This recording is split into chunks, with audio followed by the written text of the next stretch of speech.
Hello, and welcome to Ask Nikki Novo. In this show, I'll be performing live readings for our listeners, plus we'll be exploring pop culture through a spiritual lens as I read the energy of celebrities and trending stories. It will be the best reading these celebrities never asked for. Get your heart ready because you're about to receive spiritual guidance for your everyday challenges. Hello there, beautiful souls. I'm so honored to be here with you for another episode of Ask Nikki Novo. Thanks for asking me back. We have some fun questions about friendships and money today. Plus, on today's hot hit, we answer your big question about Elon Musk. Is he a bad guy or is he a good guy? You'll have to listen to find out. Here's our first question. Hi, Nikki. My name is Shelly. I recently made a career pivot at the beginning of this year, and it's been a journey. And now I find myself kind of reevaluating my relationship with money. My career shift is definitely moving toward a place where I'm not making as much money as I did before, and kind of feel like I'm getting into a scarcity mindset around material wealth and finances. And I was just wondering if this is temporary or if there's some guidance around how I can release this tension with money. I would really appreciate it. Thank you. Hi, Shelly. Thank you so much for your question. Money is on all of our minds, so we're so excited for this question. And I am just so excited to share what came through. As I look at your energy, Shelly, I was being really brought down to the bottom chakra, which is the root chakra, the first one. And it was telling me a story. It was actually telling me the story of money and Shelly and ancestors and all this stuff. And it seems like in the past, or your last work, or the last kind of phase of wealth and accomplishment was really about proving myself to heal my ancestral wound around security. So it looks like this last career, or maybe kind of this last milestone that you just hit, was about really creating security for yourself, which was such a big deal. And it had a lot to do with clearing those ancestral wounds around what it means to be safe. And this was something that you worked towards and that you were very proud of. So congrats to you. Beautiful work. This phase that you're moving into does not erase all of the work that you did. And it's a continuation of the healing, not something completely different. We want to look at what you just came out of and what you just accomplished as level 1 when it comes to money. And level 1 is really about survival. So you really learned to survive and nothing will knock you over. You were like that tree that all the other trees fell down during the hurricane, but like you stayed grounded and you learned that skill, the skill to survive, and that will always be with you and will not be taken from you, which means like you will always survive, which is a beautiful thing. And that was level 1. Now we are moving into level 2. And level 2 is about abundance and joy when it comes to money. So this is really beautiful. You're moving into this next stage of understanding money and wealth and resources and what that really means. But this time, instead of just surviving, it's like, can I survive, but can I also add abundance, joy, fulfillment? So these like higher vibrational feelings and values when it comes to money. The next message I'm receiving is what you are most afraid of right now is not so much whether this is going to work or not work. You're actually afraid of reevaluating what abundance means to you. So this material wealth or these material objects are really coming up to the forefront and looking at you in the face, because this is a moment to inspect your relationship with the materials. But you're afraid to do that because you're afraid that if you really dig deep into kind of what your relationship is with these materials, do I need them? Do I not need them? What do they mean? Are they important? you're afraid that that's going to mean that you're giving up on wealth altogether. You're afraid that you're going to be selling yourself short. You're afraid of like going too hippie almost and being like, well, I mean, I guess it doesn't really matter. But at the same time, if I don't aspire for those things, am I going to keep growing? Am I going to, continue to have wealth? And you're really being asked to remove the ego out of wealth. And that is not about whether or not you're going to have materials or not. This is like actually the only way you're going to get more wealth and whatever material you decide you need. So this is really a moment of reflection, and it's not to take away your Louis Vuittons or whatever you're into, right? It's not to take that away from us. It's really about taking the power that these things have over us away so that you can have more freedom to truly expand when it comes to wealth. So don't be afraid to ask yourself, what do I really need? Do I really need this right now? Does this really mean anything? What does this mean to my self-esteem? What does this mean to my identity? Don't be afraid to go in and journal about that. Ask yourself those questions, because just because you look at that and start to have discussions around it does not mean it's going to be taken away from you or that you're not going to have it. But you need to have freedom from the hold it has over you in order to truly expand. So it's like we can't get to the bigger wealth without looking at this attachment and this kind of like ego relationship to the material. So again, not taking anything away. Really, it's about eliminating the ego from this relationship. The other message I'm receiving is that you're jumping from your inner knowing to the external pressures.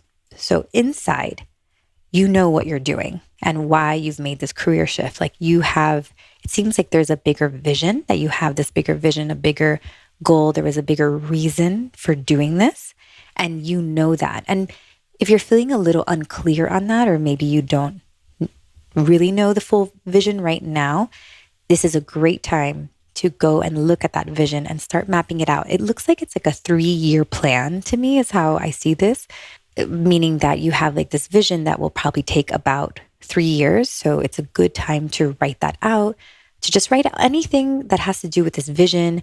See if you can find some sort of path, like some sort of steps, like, okay, first I'm going to do this and then I'm going to do that.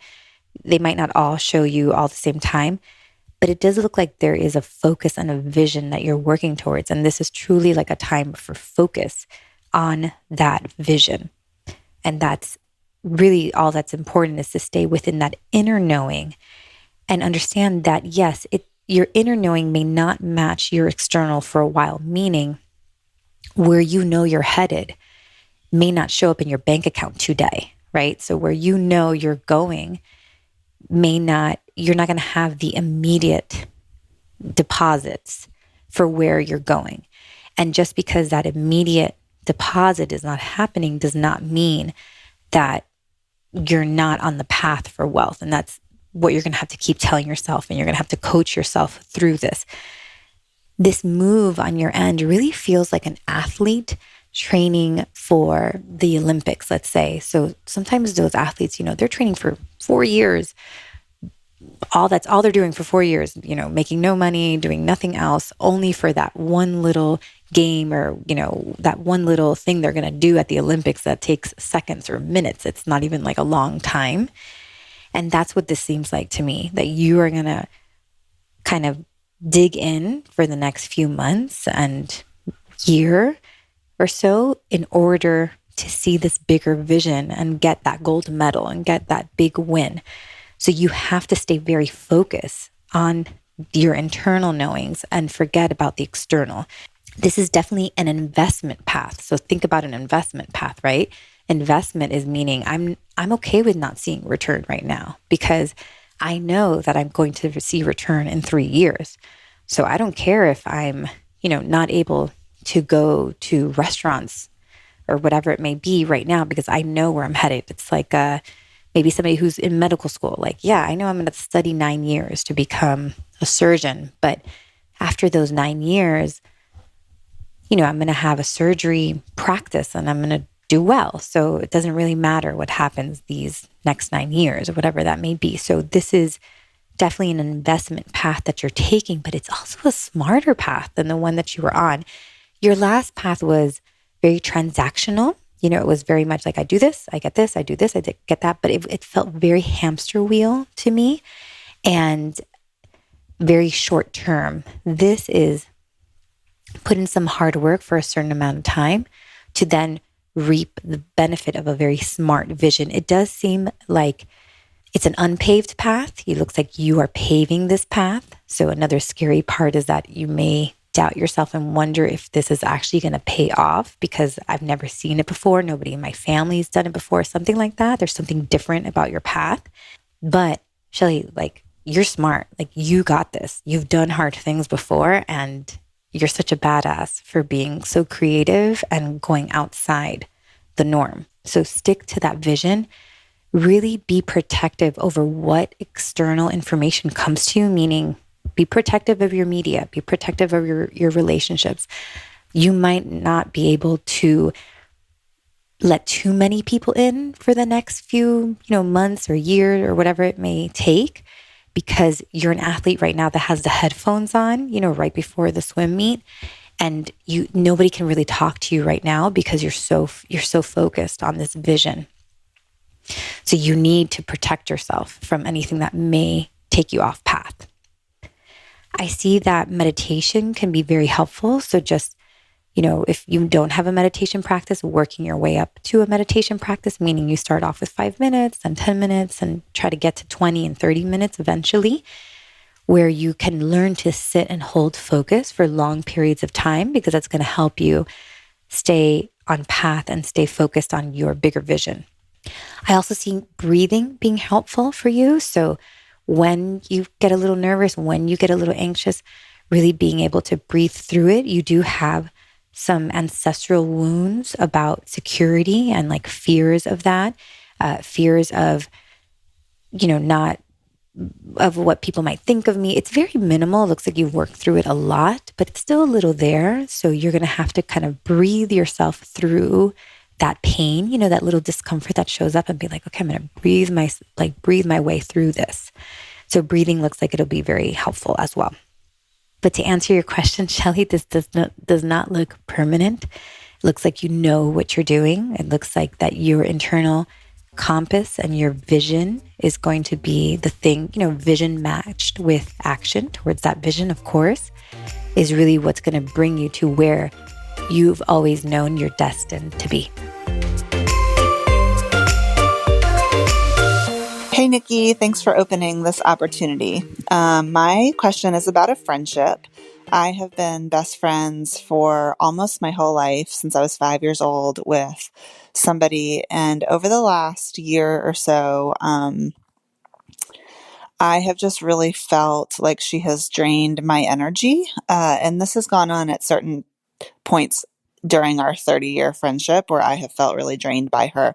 But it's been really strong in the last 6 months to a year, I guess. And I just kind of want some guidance on how I should move forward with this friendship. Part of me kind of just wants to move away from this friendship, even though that feels sad because we've been friends for so long. Part of me wants to remain in the friendship, but with really strong boundaries, which is kind of what I'm already doing. But I still feel like even with these really strong boundaries, that every interaction we have is just draining me. I get drained when I even see her name come up for a text message. So just looking for guidance with this specific friendship. How can I move forward? What is the best way for me to move forward with this person? Is our soul contract just over? Do I need to put up stronger boundaries? Do I need to approach her and try to mend the friendship? Just looking for guidance on that. Thank you. Hi, Ashley. Thanks so much for your question. Friendships, relationships, they are complicated. I thought this was a question that so many of us can relate to. So thank you for bringing it up. I think there are many of us who have this kind of friend or a person in our life And we are asking ourselves the same question. So thank you for bringing this forward. The first thing I wanted to say was when I was looking at your energy, your third eye, which is that energy center right between your two eyes, and it's really our ability to vision, see the future. It's about our consciousness, like our, it's a spiritual center, was really lit up for you. It was so beautiful.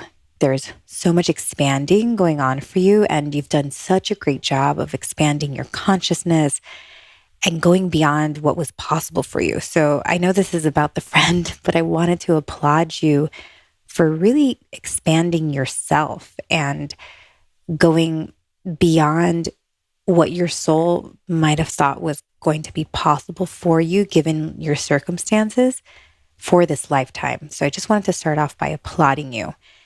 Now, when we expand and kind of surprise our souls in a sense, meaning that we had some sort of contract this lifetime and we decided to take the AP route rather than just the general class, which is what is happening to you. What happens is that the people in our life might have to change. Our circumstances will change because we weren't expected to take this very expanded route. So it's hard because when that happens, sometimes we lose good friendships or we lose partners because they are not working at the speed that we're working at. And it could be scary. And there can also be a lot of shame about feeling better, quote unquote, than this person. And that is not the case. It's just that because you went into some sort of spiritual path and really expanded your consciousness, you have leaped into another timeline. You asked about whether or not your contract was done with her. And it's not so much that there was a contract. It's just that that path you're on, you have leaped to a higher level path, and she is more energetically matched to that other path. So as you energetically leap, so saying, let's say you're vibrating at a 7 and that other path you were on was a 4, anything that is not a match to a 7 is not going to be able to come along with you. So that is the tricky part about this. I want you to remember too that this situation is less about her and actually more about you. You upgraded your story, and with that, new characters are going to start to appear, and some characters don't fit this storyline anymore. So that might sound great, but how do we not feel shame about moving ahead, right? How do we not feel bad about leaving people behind? How do we not feel conceited or better than? That's not the spiritual way, right? So when we're in the situation, we don't want to be like, oh, I'm better than her. I'm more awake than she is. I've done my work. She is not. Because that would actually eliminate a lot of the work that you have done in yourself. To get into that thought pattern would actually bring you down from a 7 into a 5, let's say. So we want to stay in that high consciousness expandedness that you've created for yourself over the last few years, but also at the same time, feel good about moving forward. So how do we do that? Number one, you have to realize that there is definitely some codependency in this relationship, and there is an enabling of her. So as much as you think, oh, I'm leaving her behind, what's funny is that not only is she holding you back from bigger things that you're about to move into, but also you are holding her back. So in a way, you are both doing the same thing to each other. It just looks different. Right now, by being her friend and kind of, her looking at you and being like, oh, well, Ashley's doing so great and Ashley's this wonderful person, I must be on the same wavelength as her, is actually creating this like false identity for her. Like she doesn't really get to see that she's not in that playing field. Like if you're in the major leagues and she hangs out with somebody in the major leagues, she's going to think she's in the major leagues when really she's in the minor leagues. So she doesn't really get to see herself fully because you're still in the picture. And something that I have learned about being in a codependent relationship, being an enabler myself in the past, my husband gave me this like really great line, and he told me, he's like, you can't steal somebody's rock bottom moment from them. So not that she's gonna, fall apart or anything like that, but we can't, enablers are basically always offering a very safe little net for this person to fall on. So they don't ever hit the ground. They don't ever get hurt because we're always there to catch them. So they don't really get to experience life fully. It's kind of like if I only gave my kids plastic cups for their entire life, they're going to live life being like, oh, you can throw this thing around, it falls, whatever, water might spill, but it's all good. And one day I hand that child a glass cup, or not even me, maybe a classmate hands him a glass cup. And all of a sudden he does what he usually does with a cup. He throws it up in the air and then it shatters and he cuts himself and he starts bleeding. And he's like, holy crap, I didn't know cups can do this, right? Because his mother was protecting him by always giving him plastic. He never really got to be in real life and realize that there's glass. So that is what we do when we are in these codependent relationships and enable the person. And sometimes boundaries are not enough.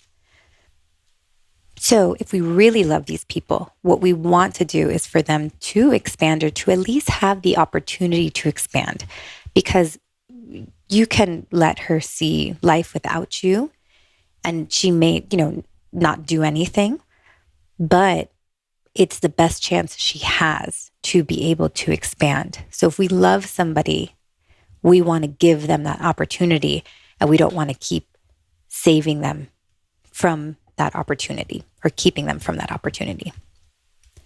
Another way to look at it is you deserve to expand. Like you have already put in a lot of work, so you deserve the energy of what's in front of you. And in a way, if you keep glitching from 7th vibration to, let's say, 4th vibration, that's just an example, then you don't get the pureness of really being on a 7th and vibrating at a 7.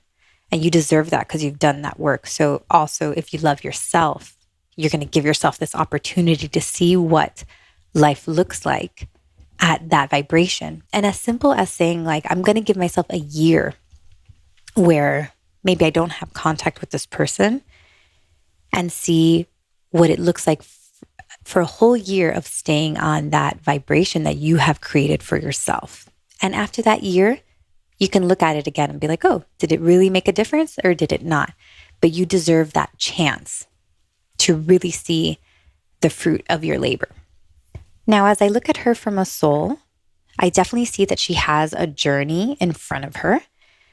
And that's okay, because I'm sure you had a journey too to get to where you are.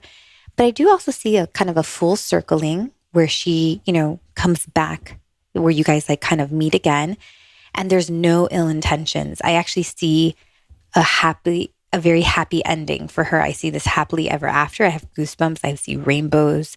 So this is like going to be a great journey for her, a beautiful journey. And you just won't be there for her. And can you handle that, right? Like, it's hard sometimes, like you love this person so much and you've been wanting to see them do great. And it sucks that actually for her to have that journey, you don't get to be there for her. So in a way, you don't get to see the fruits of that labor, of that friendship, which is really hard. And that could be something too that, you are just like, I can't believe it. I've done all this work with this friend. I've been there for them. And now they're going to go on this beautiful journey that I don't get to be part of. But in a way, it's the only way for them to have this journey. So just know that she's going to be golden and beautiful, but she does need this journey and she does need it on her own. Lastly, do what feels natural. Now on a day-to-day basis, now that you have to make these day-to-day choices, what feels natural for this friendship? What is the natural cycle of this friendship? Similar to a piece of furniture, right? There are some pieces of furniture that their natural cycle is like, oh, this is supposed to last 15 years. Like this is the kind of furniture that this is. And then there's those cheapy furnitures that we buy for $120 that the natural cycle is maybe 2 years. 3 years, right? It's not a 15, 20-year couch, let's say. So tap into the natural cycle of this friendship. And that is really going to guide you also if you're feeling a little concerned with what you might want to do. Really feel into the naturalness of this. Like, what is this relationship naturally telling you to do. Try not to keep it alive, or try not to kill it off. You don't have to make those choices. You can really tap into the natural flow of the friendship and let it tell you what it wants to be. What can happen is that you may naturally just stop talking to each other because that's where it's naturally taking you. So you don't have to be concerned with keeping it alive or killing it either. And that's what's going to guide you for the days going forward. Good luck. And I'm very proud of you for everything that you have done and just continuing the beautiful work you're doing.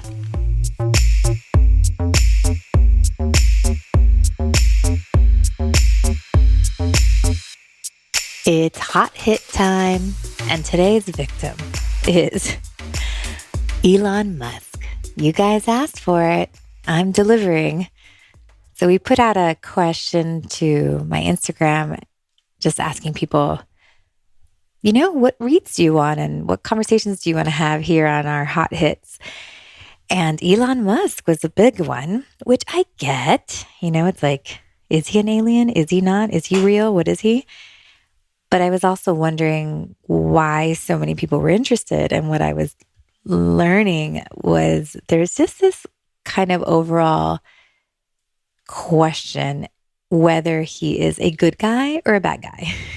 Like if the world was a battle, if the galaxies were in battle, is he on the side of the light or is he on the side of the dark? Was kind of this feeling that I was getting from your question. So what I wanted to do here was I decided to just do a soul reading, which is what I do when I do my one-on-one readings. Like if you ever book a reading with me, I went through that process, which is a little bit of reading energy. So reading the person's energy centers, the chakras, and also going into the Akashic records and looking at the person's soul. So I'm reading him from a soul perspective, guys. And I hope you can keep that in mind, because I'm not reading him from like the human point. Like I can't tell you if he has good character or bad character, anything like that. I'm really looking at the energy that lives within the vessel of the Elon Musk body and the Elon Musk name and all that stuff. So it's kind of like if you've ever had like a mediumship reading where somebody's maybe connecting to like your grandmother who passed away. The energy that you feel from your grandmother is like, in a way, only like the good stuff. Like there's like this kind of human version of them that has left. So a lot of the human stuff is not there. So that's what I'm reading. And that's what I was connecting with. So it's a little different than maybe some of the celebrity gossip that you might be interested in. My information is going to be a little bit more neutral. I'm going to first start off with my little disclaimer because God knows I do not want to be sued by Elon Musk. Thank you very much. So just a reminder, guys, I have no personal connection to Elon Musk. So please take what I'm saying during this podcast as strictly my opinion and what came through to me as an intuitive download and is not based in fact from what I have learned from Elon Musk or anyone who has firsthand knowledge of Elon Musk. This reading and the information I am sharing is for entertainment purposes only. Okay, let's go into it. I have a bunch of different information, so I'm going to be jumping around a little bit. So let's just have fun. Okay. Let's start off with the big question. Is he a good guy or a bad guy? Which I think we're just so funny, guys, how we kind of want to put people in these categories of like a good or bad. And interesting enough, when I was going, first of all, it took me a while, guys, because I was like, this is a hard one. Like, I don't know if I can do this. I was doubting myself. I had to try a lot of different tools to kind of get past myself. And also I was just wondering, I was getting caught up in like good guy, bad guy.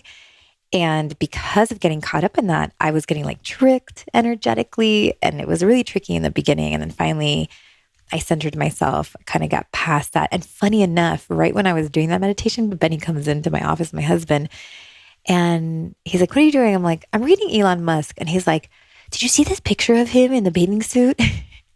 And he like shows me this picture on his phone that he was just looking at. And there was something about seeing him like in the photo with no shirt on, actually, that really centered me and kind of got me out of my head. So that was really funny how that happened. And I also just felt that I was getting like the permission and the support from the guides to be able to do this, because not everybody that you ask me to read, like, will I have permission to do? I do have to ask permission energetically.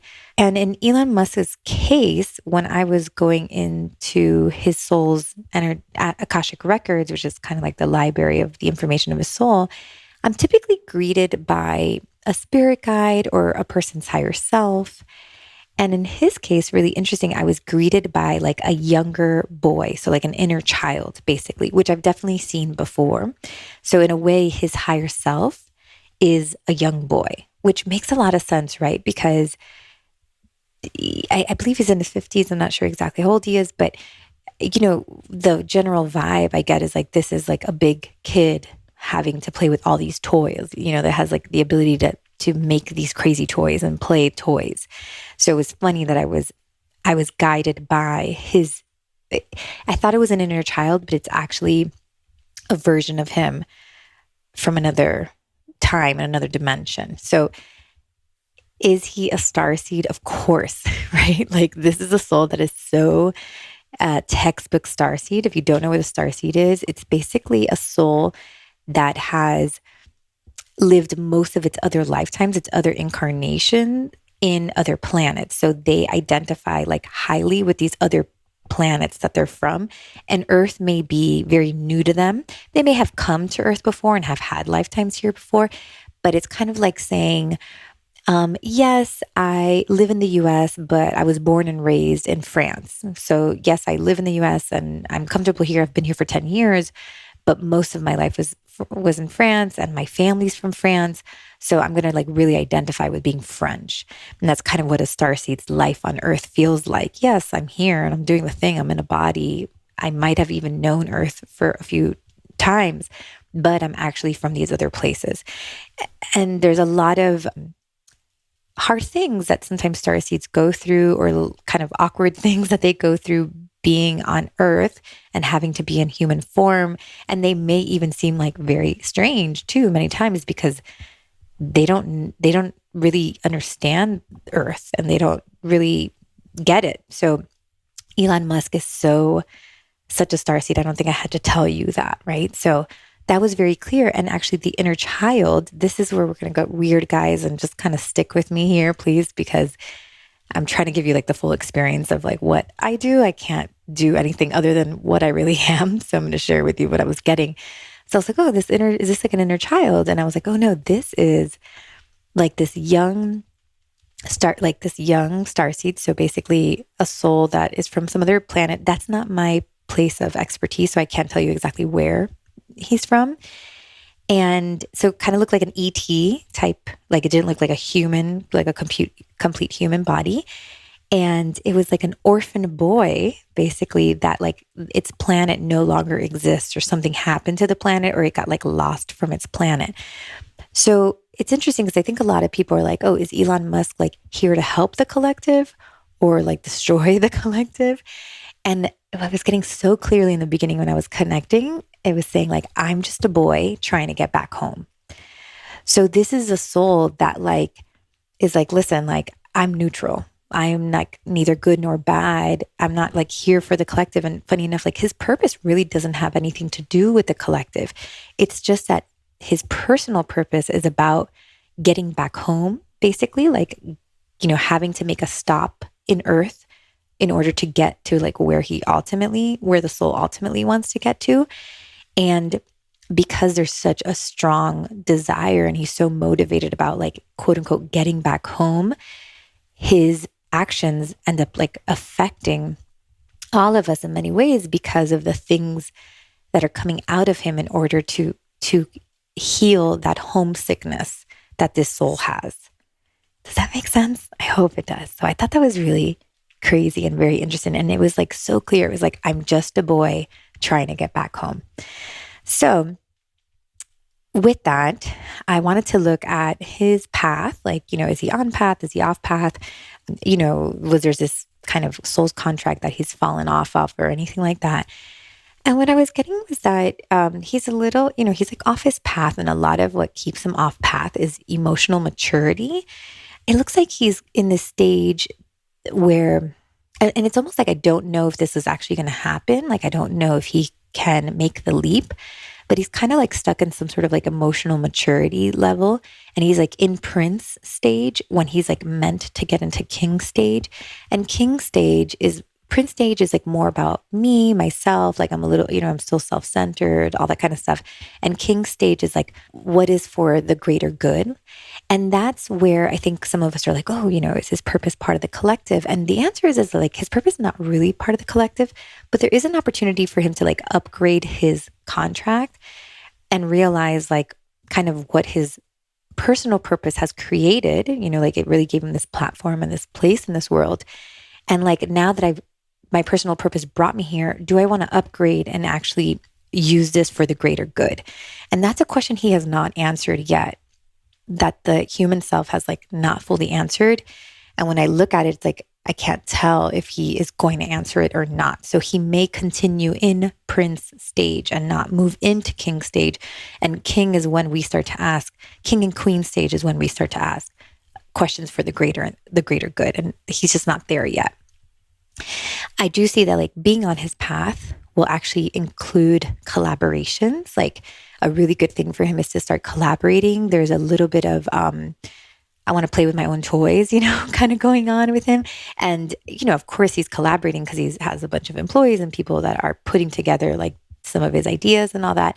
But this felt like greater collaboration, like with people that are just as, that are at his level almost, or companies that are like, so collabs seems like to be like a big thing that will really support him at a soul level and kind of help him get deeper into that personal purpose.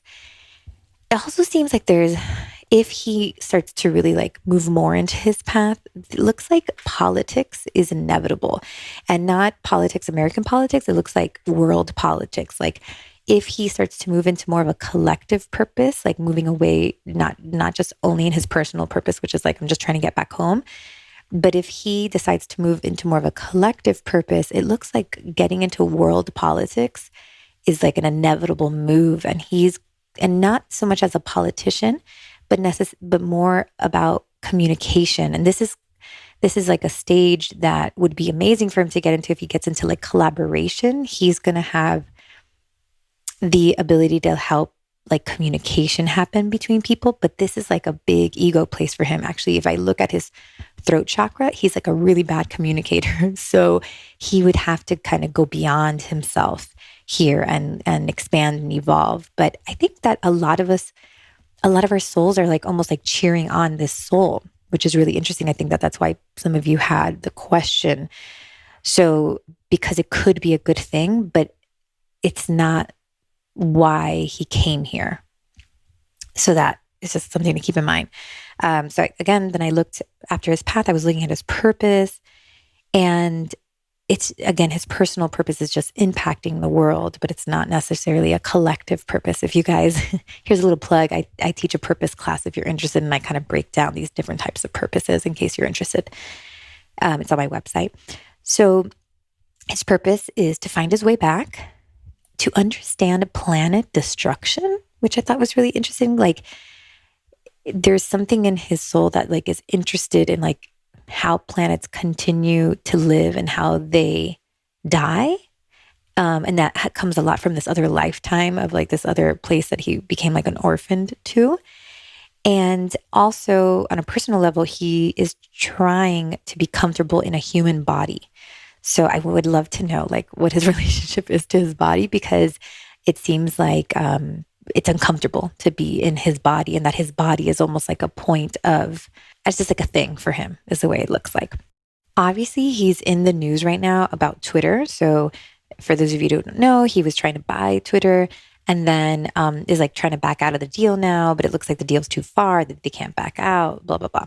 So I was like, okay, what's the deal there? And I think a lot of people were in the spiritual community were like, oh, this is where we are asking the question, are you good or are you bad? Because like, why would you want to buy Twitter? Is kind of the question.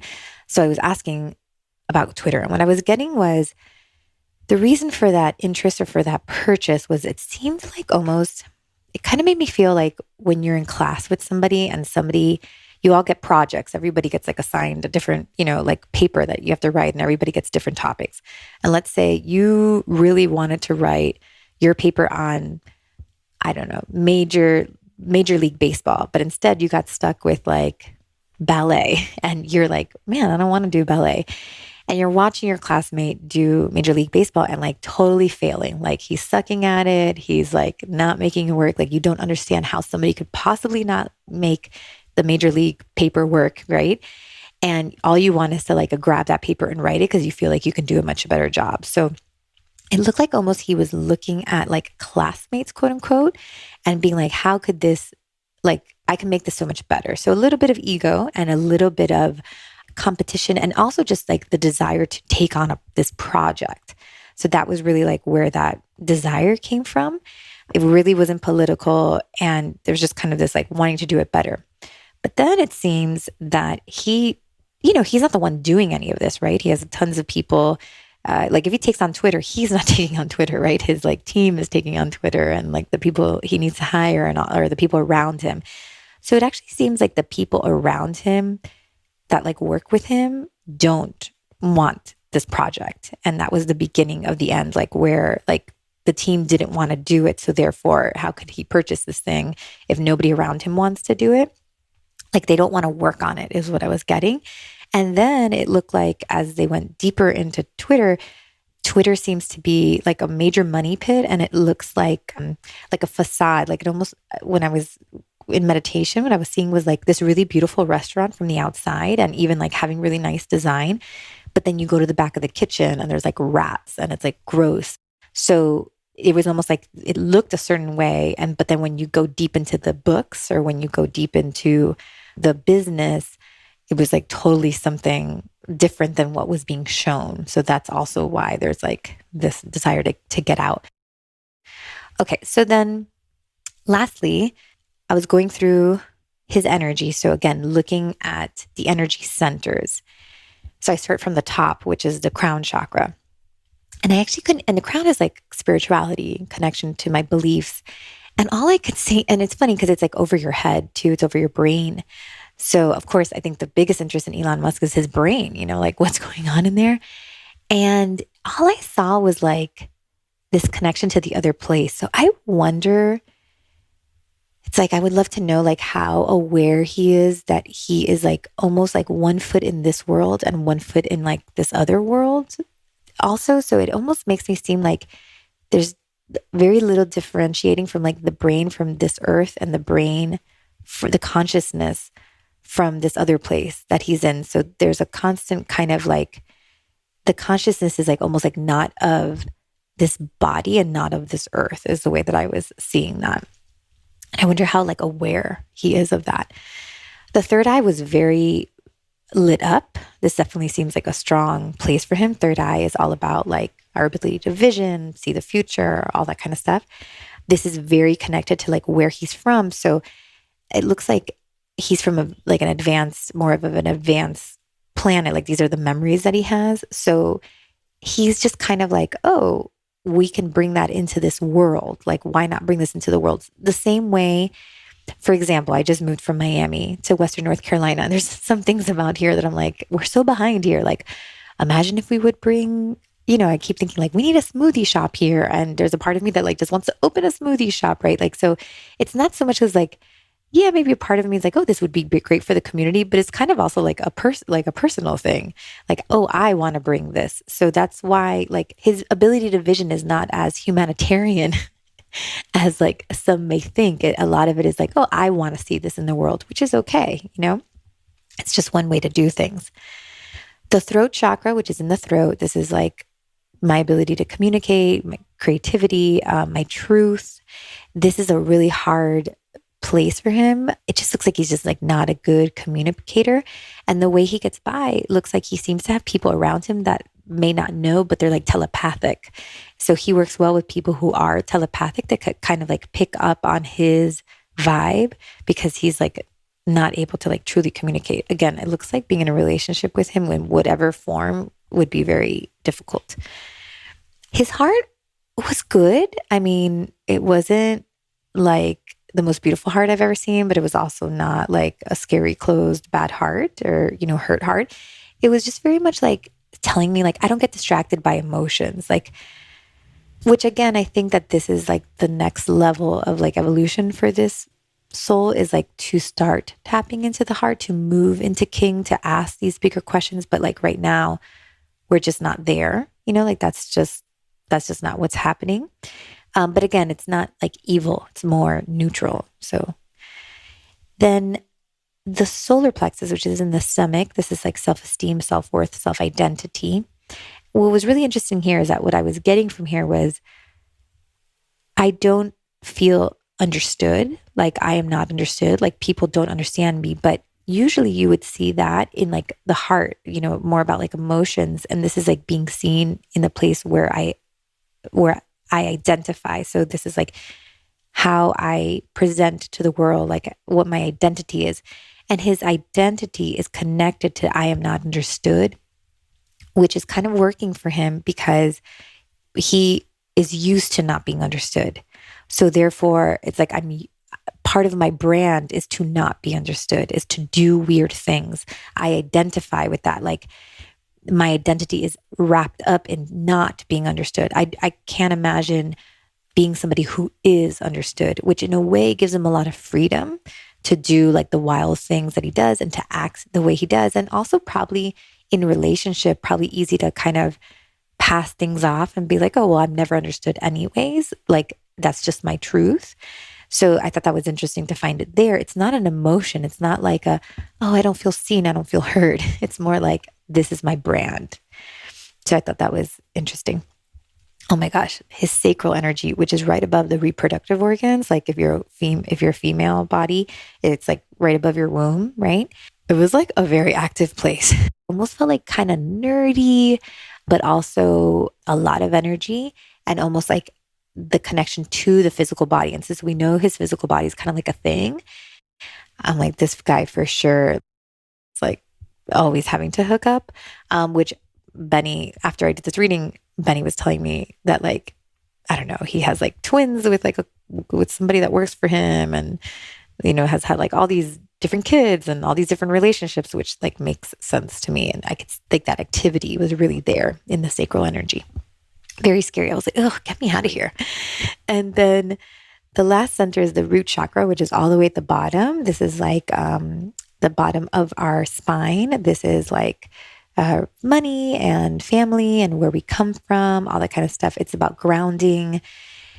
And grounding and being present like was very hard for this being, which is also a very starseed thing. So kind of like not being able to like fully be in there. It almost looks like there are very few things in his life that he's like very deep in. Even like I know people have obviously, I know he goes back and forth being like the richest, wealthiest person in the world or whatever. And it almost looks like there are a few things that he's like intimately involved in because he can't like ground like super deeply into them.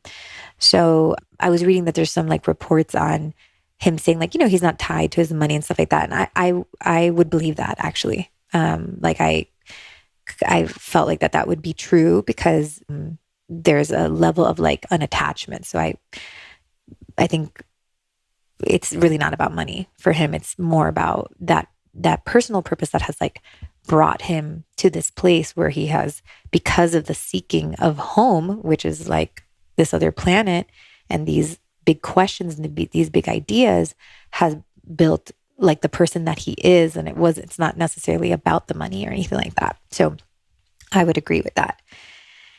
And that's what I got for you guys. I hope that satisfies your curiosity.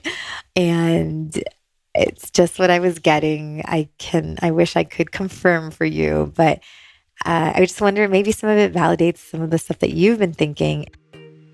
Thank you for listening and can't wait to see you next time.